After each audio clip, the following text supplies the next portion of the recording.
ফামান তাবিআ হুদায়া ফালা খাউফুন আলাইহিম ওয়ালা হুম ইয়াহজানুন, যারা নাকি আল্লাহর দেওয়া এই হেদায়েত, আল্লাহর দেওয়া এই পথ নির্দেশকে মেনে চলবে, ফালা খাউফুন আলাইহিম, তাদের কোনো ভয় ডর নেই, তাদের কোনো চিন্তা ভাবনা দুঃখ দৈন্য থাকবে না।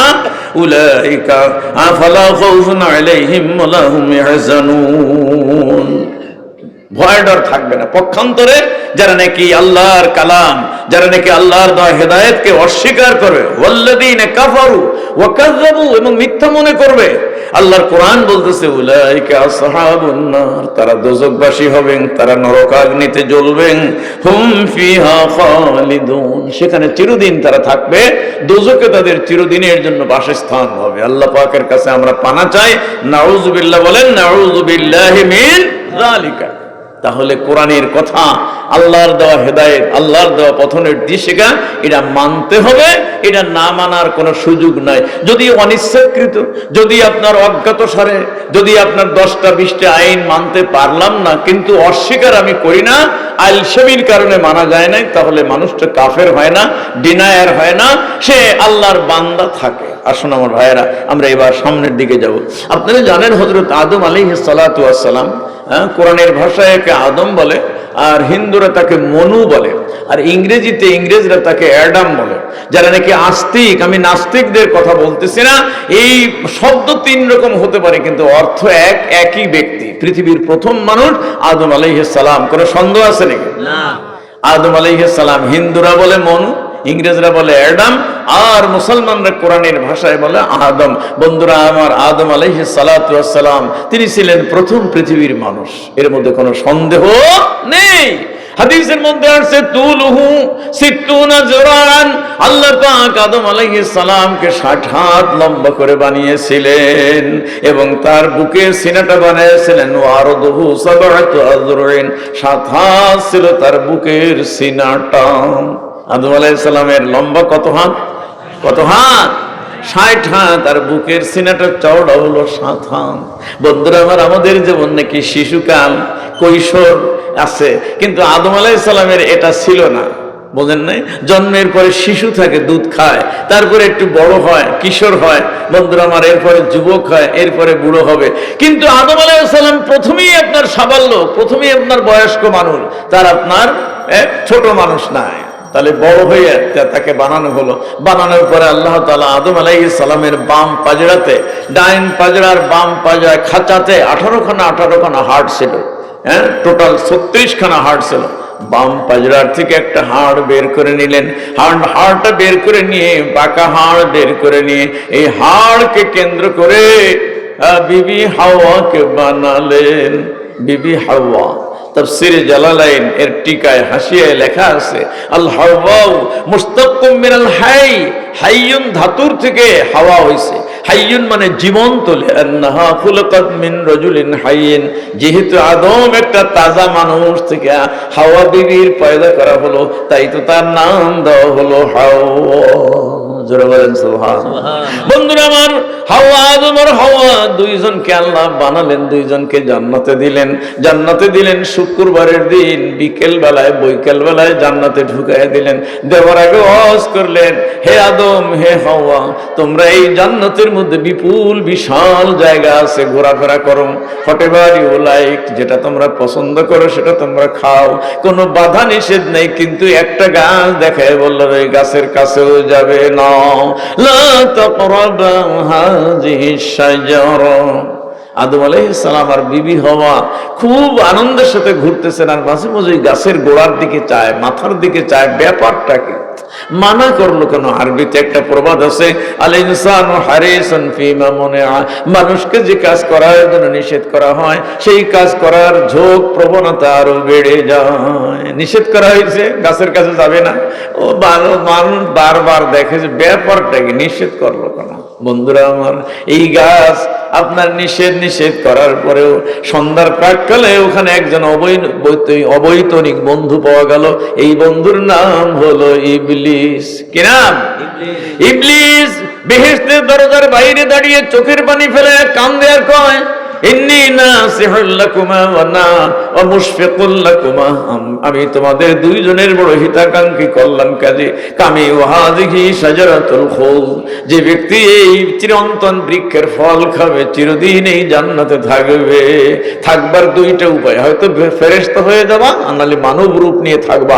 এই জান্নাত থেকে তোমাদের বের হওয়া লাগবে না। আর যদি গাছের ফল না খাও তাহলে অচিরেই অবিলম্বে তোমাদেরকে এখান থেকে বের করে দেওয়া হবে। চিন্তা করে, হায় রে, বহুদিন আগে আল্লাহ বলছিলেন, কি হলো? ভুলে গেল আল্লাহর কথা। ভুলে গিয়ে আদম হাওয়া ওই গাছের কাছে গিয়ে আপনার গাছের ফল ছিঁড়ে ভক্ষণ করেছে। সাথে সাথে আদম আর হাওয়ার গায়ে যে পোশাক ছিল, পোশাক উড়ে গেছে। গাছের পাতা দিয়ে কোন রকম লজ্জা স্থান ঢাকছে। কিন্তু বলেছে আল্লামা ইবনে কাসির তার তাফসীরের মধ্যে বলেছে 43 বছর 4 মাস, দুনিয়ার হিসাবে 43 বছর 4 মাসের সময় ওনার অতিবাহিত হয়ে গিয়েছে। জোরে কোন সুবহানাল্লাহ। এতদিন পর্যন্ত মাসিক হয় নাই, এতদিন পর্যন্ত বাবা আদম আর হাওয়া দুইজনের পেশাব পায়খানা হয় নাই, এতদিন পর্যন্ত কোনো সর্দি কাশি ঠান্ডি লাগে নাই। কিন্তু আজকে এই গাছের ফল খাওয়ার সাথে সাথে মুখখানা ওনাদের মলিন হয়ে গেল, উজ্জ্বলতা চলে গেল। বন্ধুরা আমার, পেশাব পায়খানার চাপ পড়ে গেল। বন্ধুরা আমার, বিবি হাওয়ার মাসিক আসবার উপক্রম হয়ে গেল। আল্লাহ বললেন, কুল নাহবিতু, কোরআনে এই কথা বলছেন, কুল নাহবিতু মিনহা জামিআ, আদম হাওয়া তোমরা তো বের হয়ে যাবেই, তোমাদের বংশাবলী নিয়ে বেরিয়ে যাও। বাস, আল্লাহ বললেন বেরিয়ে যাও। চিন্তা পড়ে গেলেন, আমরা বেরিয়ে গিয়ে কি করব? মৌখিক একটা কাজ নিষেধ করেছিল, পারি নাই, আর দুনিয়ায় গিয়ে হাজারো সমস্যা হবে, সমাধান কিভাবে পাবো?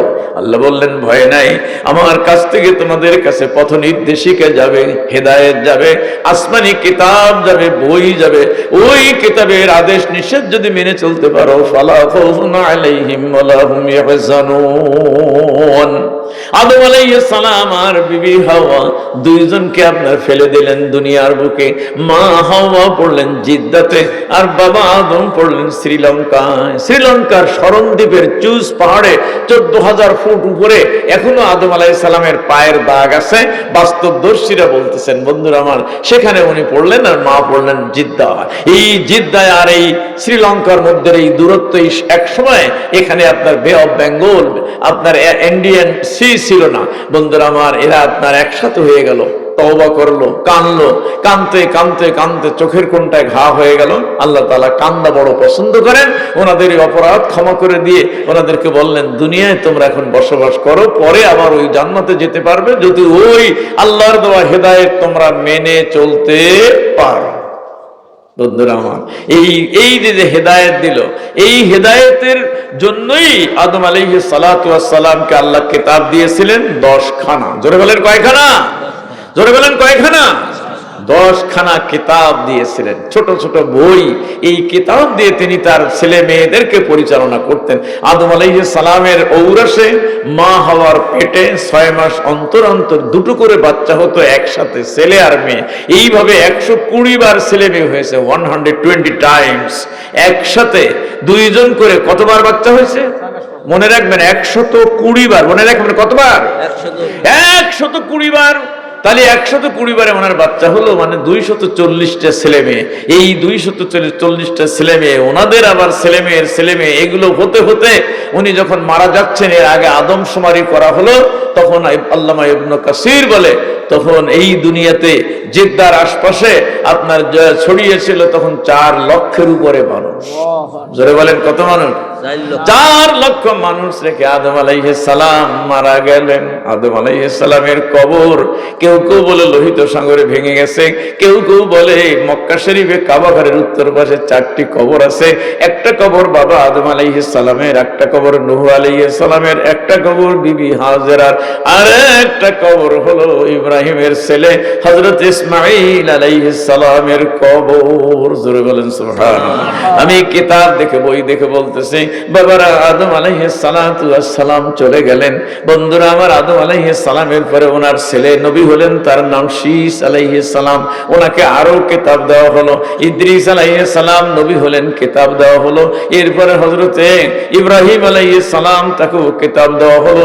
এরপরে মূসা আলাইহিস সালাম, এরপরে ঈসা আলাইহিস সালাম, সর্বশেষ আখির জামানার পয়গম্বর আমার নবী, আপনার নবী, বিশ্ব নবী মুহাম্মাদুর রাসূলুল্লাহ, জোরে বলুন সাল্লাল্লাহু আলাইহি ওয়াসাল্লাম দুনিয়ার বুকে আসলেন।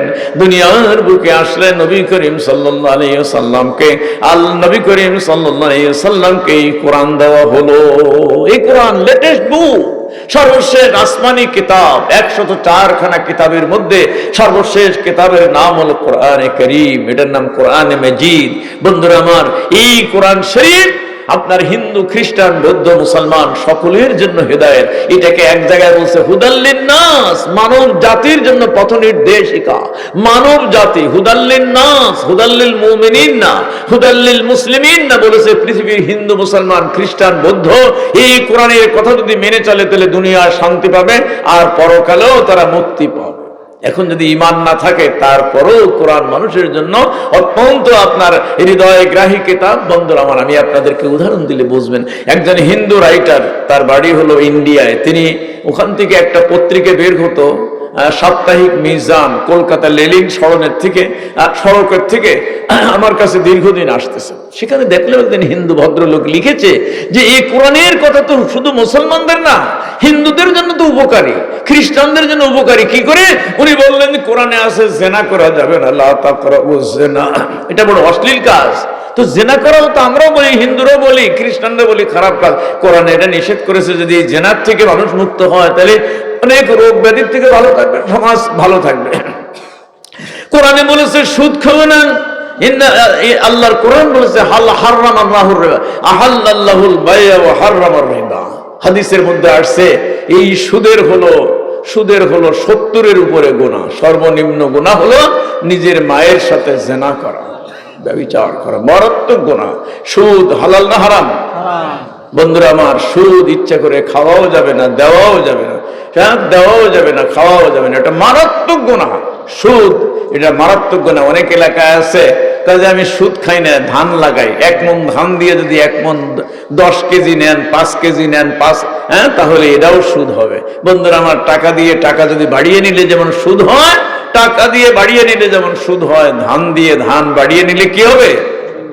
সুদ হবে। এমনকি ইমাম আবু হানিফা রাহিমাহুল্লাহ লিখেছেন, আপনি একজনকে ধার দিলেন, একজন দোকানদারকে ধার দিলেন, ধার দেওয়ার পরে সকলের কাছে যে দামে তেল বেচে আপনার কাছে একটু কম দাম বেচে, বুঝি এটাও সুদ হলো।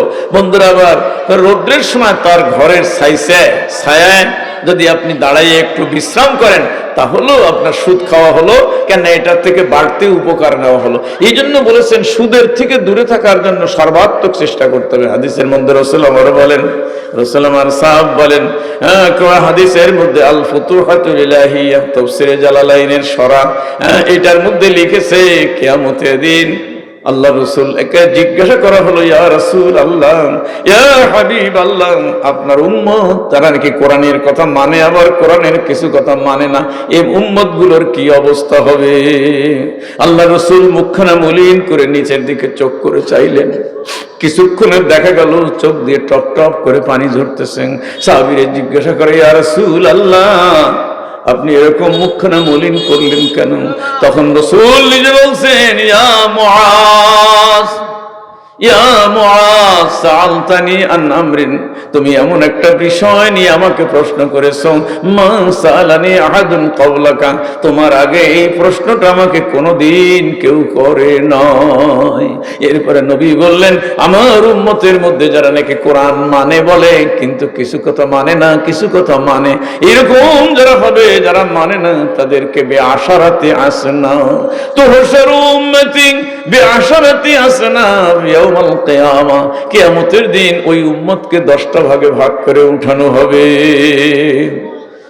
আল্লাহর নবী মুখখানা মলিন করে বললেন, এক ধরনের উম্মতকে উঠানো হবে কিয়ামতের দিন।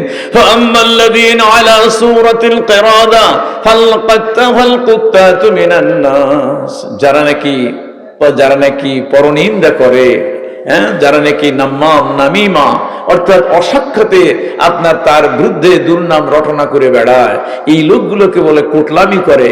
এই কোটলামি যারা করে কিয়ামতের দিন তারা মানুষ হবে না, তারা হবে বানর। নবীজি বলতেছেন, আর মুখখানা মলিন, চোখের পানি ঝরতেছে।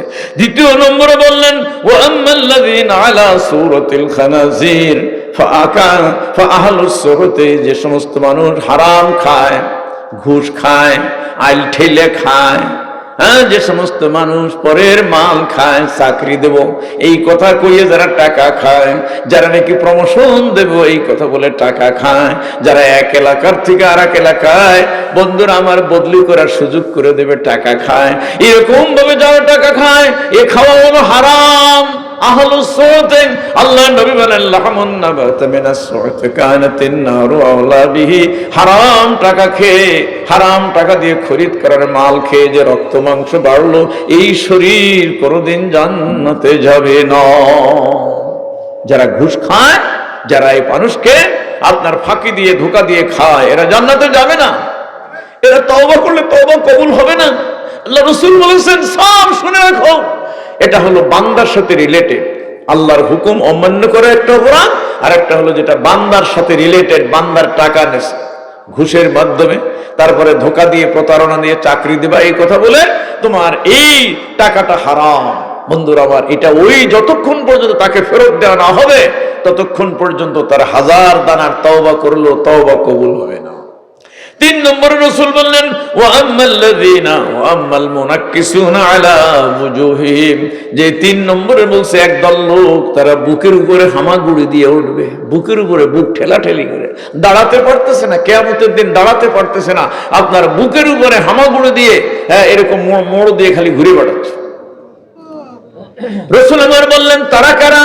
ফাআকালাতুর রিবা, এরা ওই মানুষ যারা নাকি সুদ খায়, যারা নাকি সুদে টাকা লাগায়, যারা নাকি ধান বেশি নিয়ে সুদ খায়, যারা সুদের সঙ্গে সম্পৃক্ত। আল্লাহর কোরআন বলেছে ফাআযানু বিহারবিম মিনাল্লাহি ওয়া রাসূলিহি, ও সুদখোরেরা তোমরা আল্লাহ এবং তার রাসূলের সঙ্গে যুদ্ধ ঘোষণা করো। করতে পারবেন? পারবেন? আল্লাহ এবং তার রাসূলের সঙ্গে যুদ্ধ করতে পারবেন? সব বলেছে হারাম, খবরদারের কাছে তোমরাও যাবা না, এটা হলো মারাত্মক গুনাহ। এই জন্য বলেছে আল্লাহর নবী আরো বলেন, শোনো একদল লোকেরা কিয়ামতের দিন অন্ধ হয়ে যাবে।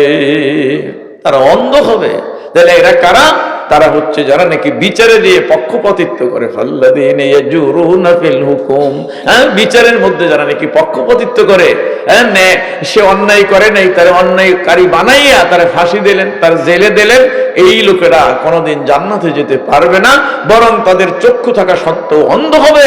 কোরআন বলছে ওয়ামান আরাদা আন যিকরি ফাইন্না লাহু মাঈশাতান দানকা, কাজে কিয়ামতের দিন যারা নাকি এই দুনিয়ায় আল্লাহর কোরআনের আইনকে অমান্য করেছে তাদের চক্ষু সেদিনকে অন্ধ হবে। ওয়ামান আরাদা আন যিকরি ফাইন্না লাহু মাঈশাতান দানকা ওয়া নাহশুরুহু ইয়াওমাল কিয়ামাতি আ'মা, তাদের ধনের প্রাচুর্যতা আছে কিন্তু অভাব সারতেছে না। টাকা কোটি কোটি, কিন্তু কেন যেন অভাব, ব্যাংকে দেনা, অমুকখানে দেনা, এবং এই অশান্তি তাদের মধ্যে লেগে থাকবে, এবং কিয়ামতের দিন তাদের চক্ষু অন্ধ হয়ে যাবে। জিজ্ঞাসা করবে আল্লাহ গো, দুনিয়ায় তো চোখ ছিল, এখন তো চোখ ছিল, চোখ দেখি না, কিছুই দেখি না। আল্লাহ বলবেন বান্দারে তুমি আমারে ভুলে গিয়েছিলে, আমার আইন ভুলে গিয়েছিলে, এজন্য আমিও তোমাকে আজকে ভুলে গিয়েছি। কিয়ামতের দিন কঠিন অবস্থা। আর এক দলের কথা বললেন, কিয়ামতের দিন তারা হবে বোবা আর বয়রা। এ সমস্ত ওই মানুষ ফালমুজিবুনা বিআমালিহিম, যারা নাকি নিজের আমলের উপর অহংকার করে। আরে বেটা কেবল নামাজ পড়া দিছিস, ছোটকালের থেকে নামাজ পড়ি, তুই তো কেবল পীরের বাড়ি গেছিস, আমি আজকে 20 বছর ধরে পীরের বাড়ি যাচ্ছি। কাজে কেবল একটা তাবলীগ কয়দিন ঘুরছিস, আমি এই 14 বার চিল্লা দিছি। কথা বুঝেন নাকি? কয় নাকি? কাজে না, তুমি চিল্লা দেছো, তুমি পীরের কাছে মুরিদ হইছো, কলেমা পড়ছো, দোয়া পড়ছো, দুরূদ পড়ছো, জিকির করছো আল্লাহকে খুশি করার জন্য, মানুষের কাছে বলার জন্য নয়। মানুষের কাছে বললে তোমার নেকি থাকবে না।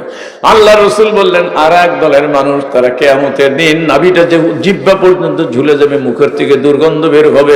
ইয়াতাকাদ্দারুহুম আহলুল জামি, কিয়ামতের মাঠের মানুষগুলো তাদের থেকে দূরে দূরে সরে যাবে। নবীজি বলেন আর কান্দেন কান্দেন বলে কারা তারা কারা? ফাল উলামা ওয়াল কুসাস, তারা হচ্ছে আলেম, একদল আলেম একদল বক্তা, যারা নাকি ওয়াজ করতে গিয়ে ভালো মন্দ দেখে না, যা মনে চায় তাই কয়, এবং তারা টাকার বিনিময়ে ওয়াজ করে। কত টাকা দেবেন, কত টাকা দিয়ে থাকেন, আমার টিকিট দেবেন কিনা, ইত্যাদি ইত্যাদি উপায়ে ছলাকলা দিয়ে যারা টাকা টাকা আর টাকা। অথচ কোরআন বলছে কুল মা আসআলুকুম লা আসআলুকুম আলাইহি আজরান ইন আজরিয়া ইল্লা আলাল্লাহ। আল্লাহ আমার পারিশ্রমিক তো আল্লাহর কাছে, আমি দুনিয়ার মানুষের কাছে পারিশ্রমিক চাই না। বন্ধুরা আমার, এই ধরনের নেশা, এই ধরনের যারা নাকি কাজ করে, এই আলেম এবং এই বক্তাদেরকে কাল কিয়ামতের ময়দানে জিহ্বাটা নাভি পর্যন্ত ঝুলে যাবে, চরম দুর্গন্ধ বের হবে, মানুষগুলো তাদের দুর্গন্ধে যন্ত্রণায় দূরে দূরে সরে যাবে। বন্ধুরা আমার, আর এক দলের লোকেদের কথা বললেন, হাত পাও কাটা হবেন, যারা পাড়া প্রতিবেশীদেরকে কষ্ট দেয়, কথা দিয়ে ব্যবহার দিয়ে আইল ঠেলে তার মায়ের ইজ্জত নষ্ট করে, এই সমস্ত মানুষগুলো কাল কিয়ামতের ময়দানে তার হাত পাও গুলো কাটা হবে। ওয়া আম্মাল্লাযীনা কুত্তিআত আইদিহিম ওয়া আরজুলুহুম বলেছে ফাল জিরান আল্লাযীনা ইউযুনাল জিরান, যারা নাকি জিরান প্রতিবেশীকে নেইবারসদেরকে কষ্ট দেয়। তা এরপরে বললেন একদল মানুষ তারা আসাদ্দু নাতনাম মিনাল জিব, মরা গরু মরা ছাগলের গন্ধ 10-15 দিন হয়েছে, এই মরা গরু মরা ছাগলের গন্ধ বের হবে। তারা হলো ওই মানুষ যারা নাকি আপনার যাকাত দেয় না, যারা নাকি আপনার ব্যভিচারে জড়িত, যারা নাকি আপনার পরনারীর সঙ্গে পরকীয় প্রেমে জড়িত, তাদের কিয়ামতের দিনে এই অবস্থা হবে। বন্ধুরা আমার, আর এক ধরনের উম্মতকে বললেন ফাসওয়াতু বিন্নাস ইলা সুলতান, যারা নাকি আপনার মিথ্যা মামলা করে, জেনে বুঝে মিথ্যা মামলা করে, অন্যায় করে নাই তারা অন্যায়কারী বানায় ছাড়ে। যারা নাকি অন্যায় করে নাই, মিথ্যা মামলা করে, মার্ডার করেছে 2 জনে কিন্তু আসামি দিল 50 জন, কাজে ওই লোকটারে না দিলেও কেস আটে না। বন্ধুরা আমার, এই কথা বলে যারা নাকি মিথ্যা মামলা করলো, ষড়যন্ত্র করে মামলা করলো, কিয়ামতের দিন তাদেরকে আগুনের মধ্যে এরকম ফাঁসি ঝুলাইয়া দেবে। 10 নম্বরে বলছেন এক ধরনের মানুষ, তাদের গায়ে আলকাতরা মাখানো জামা আছে, জামায় আগুন ধরাইয়া দেওয়া আছে, এই আগুনের মধ্যে তারা হাউমাউ করে কাঁদবে। আল্লাহ রাসূল বললেন ফাআহলুল কিবরি ওয়াল ফখরি ওয়াল খয়ালা, যারা দাম্ভিকতা প্রকাশ করে, পুরুষ লোক, তারা টাকনুর নিচে ঝুলিয়ে কাপড় পরে এবং এরকম দাপটের সাথে হাঁটে এবং কথার মধ্যে এটা মশান দিয়ে চলে। আমার কিসের মশান? মাই তো খাকি কা পুতলা হো, আমি তো মাটির পুতুল। মাই তো খাকি কা পুতলা হো লানারি হো লানুরি, আমি তো আগুনের তৈরি না, জিন আলো আগুনের তৈরি, আমি তো নূরের তৈরি ফেরেশতা না, আমি হলো মাটির তৈরি মানুষ। আমি কিসের অহংকার করব? আমি যদি এখনই মরে যাই, আমি 3 দিন যাবে না আমার এই মাথার চুলগুলো ঝরে ঝরে পড়ে যাবে, চোখটা গলে গলে আমার এই 2 গালের উপরে ঝরে আসবে, আমার এই গায়ের মধ্যে কোটি কোটি পোকা আছে, পোকাগুলো আমার এখানে জেগে জেগে উঠে আমাকে কুড়ে কুড়ে কুড়ে কুড়ে খেয়ে ফেলবে। আমি এমন একটা মানুষ, আমার এই মাটির মানুষের মধ্যে আমার মধ্যে কোনো ভ্যালু নাই, যে কোনো মুহূর্তে আমার মৃত্যু আসবে, আমি খবরে আমাকে পাঠিয়ে দেওয়া হবে। বন্ধুরা আমার, আমাদের কি অহংকার করা সাজে নাকি? জোরে বলেন। বন্ধুরা আবার আমি আপনাদেরকে বলতেছিলাম, আল্লাহর কোরআন হচ্ছে একটা চিরন্তন কিতাব। এই কিতাব যারা মানে তারা হলো মুসলমান, যারা কোরআন মানে না তারা হলো মুনাফিক মুসলমান নামের। বন্ধুরা আমার, যারা ইচ্ছা করে কোরআনের বিরোধিতা করে, বিদ্রোহ করে, তারা আপনার আল্লাহর শত্রু হয়ে যায়। কোরআনের কথা ওই যে বলেছিলাম, উনি বলেছেন যে কোরআনের কথা তো হিন্দু মুসলমান সকলের জন্য কথা। চুরি করো না, তারপরে আপনার জেনা করো না, তারপরে মিথ্যা কথা বলো না, তারপরে সুদ খেও না, ঘুষ খেও না, পরনারীর সঙ্গে প্রেম করো না, এগুলো তো সকল মানুষের জন্য প্রয়োজন। এই কোরআন তো শুধু মুসলমানদের না, কোরআন হচ্ছে ম্যানকাইন্ড, মানব